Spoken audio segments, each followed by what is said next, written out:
1998 yang terjadi di hampir semua wilayah Indonesia tentu sangat berdampak pada semua segi kehidupan masyarakat, baik sosial, budaya, ekonomi, dan keamanan, seperti demonstrasi, penjarahan, bahkan pembunuhan. Apa yang terjadi di daerah Anda waktu itu dan kejadian apa yang Anda lakukan saat itu? Nah, saya jawab pertanyaan dari anak saya. Peristiwa reformasi pada tahun 98, hampir di seluruh Indonesia terjadi demonstrasi besar-besaran, bahkan di kota maupun di desa, menuntut turunnya Presiden Soeharto. Di beberapa daerah terjadi aksi penjarahan, kekerasan, bentrokan antar demonstran dan aparat serta insiden kekerasan. Itu setahu saya yang pertama.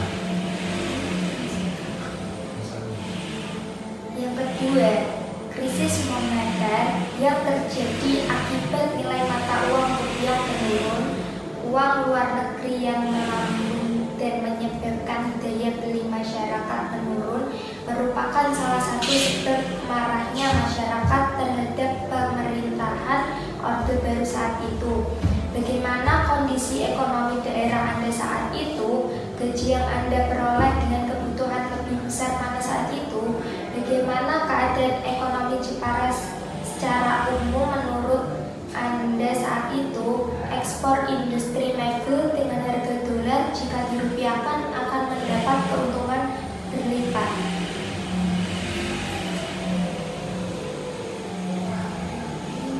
Krisis moneter menyebabkan harga barang kebutuhan pokok melonjak drastis, bahkan rupiah anjlok terhadap dolar. Banyak perusahaan bangkrut, PHK massal terjadi dan daya beli masyarakat menurun. Gaji yang diperoleh kebanyakan orang itu jauh lebih kecil dibandingkan dengan harga kebutuhan pokok.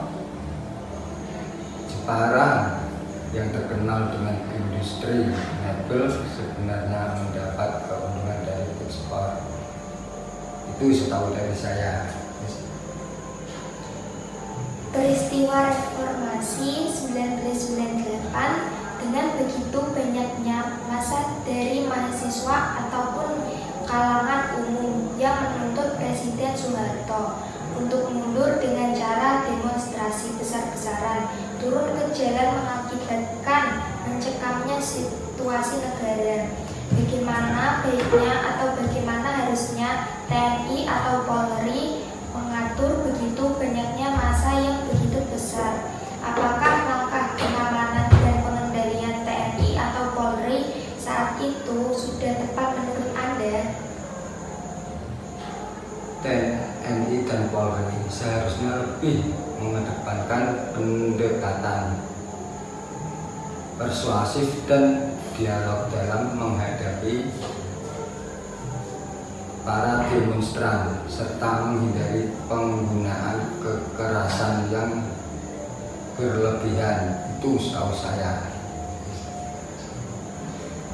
Yang keempat, dari beberapa presiden yang pernah menjabat pemimpin Indonesia tentu memiliki kelebihan dan kekurangan.